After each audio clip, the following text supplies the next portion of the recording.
Hello and welcome to another fun-filled edition of Adam's Music Box, where on this day in 1987, Guns N' Roses released their smash debut album, Appetite for Destruction. Now, what was going on in rock and roll in 1987? Well, rock and roll was king, and there were several sort of competing genres of rock. There was the very polished AOR rock, which continued to go strong.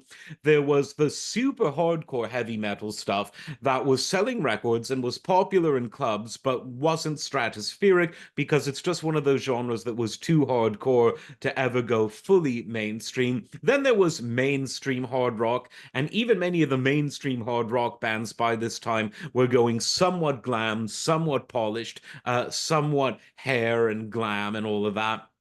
And then there was something completely different, as Monty Python may have said. There was Guns N' Roses. And what made them unique is that they were able to be glamorous while cutting out the glam from the genre. They weren't a band that was heavily produced. They weren't a band with, the larger than life gated drums and the almost soft, overly melodic guitar sound. Not that there's anything wrong with either of that, but when a genre becomes popular, the tendency in the music industry is to sort of run it into the ground and just beat the dead horse until the horse is no longer a horse, of course, of course.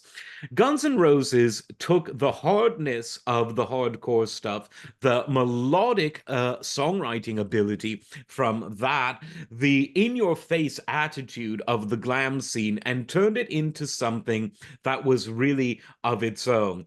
In other words, to put it simply, they re-injected some of the hardness into hard rock, but they maintained a kind of coolness and a kind of glamour that made the audiences of the 80s who wanted larger than life and heavily produced rock. It was enough of that to keep that audience happy, but hardcore enough to attract new listeners who were tired of the fact that hard rock bands had been drifting closer to the AOR middle of the road direction at that time.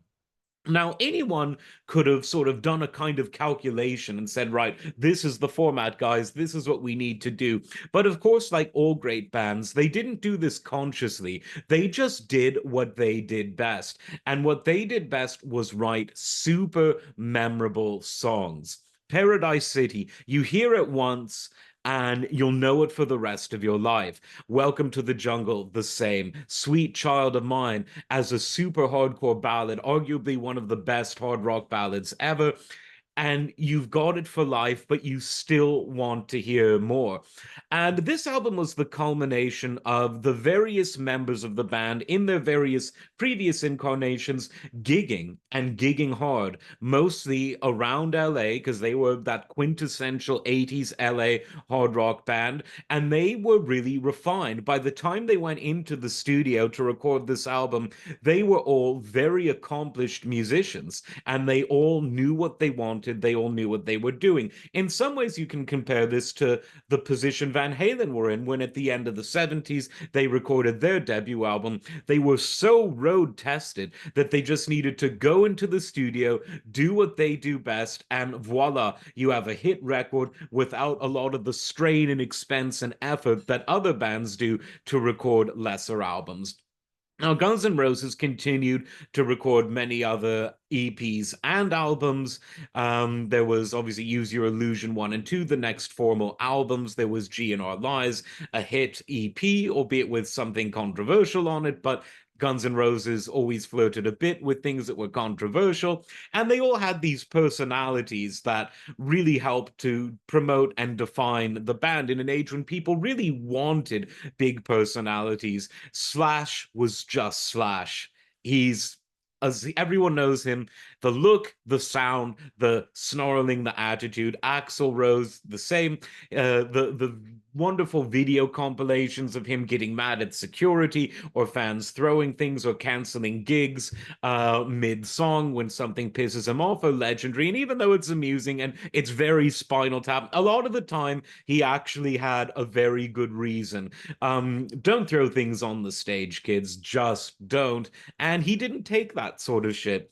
But with all of the lawsuits and melodrama and the fallings out and the subsequent lineup changes, the original Guns N' Roses remain not only popular among people listening on streaming, but for a band that came out in 1987, they've retained a lot of respect and credibility among young audiences today, which you can't necessarily say about a band, let's say, like Warrant, a very good band who came out around this same time, but you'll find many more people who are 19, 20 years old in 2024 who dig Guns N' Roses than people who dig Warrant, even though both were successful in the late 80s. So there is that timeless quality to them.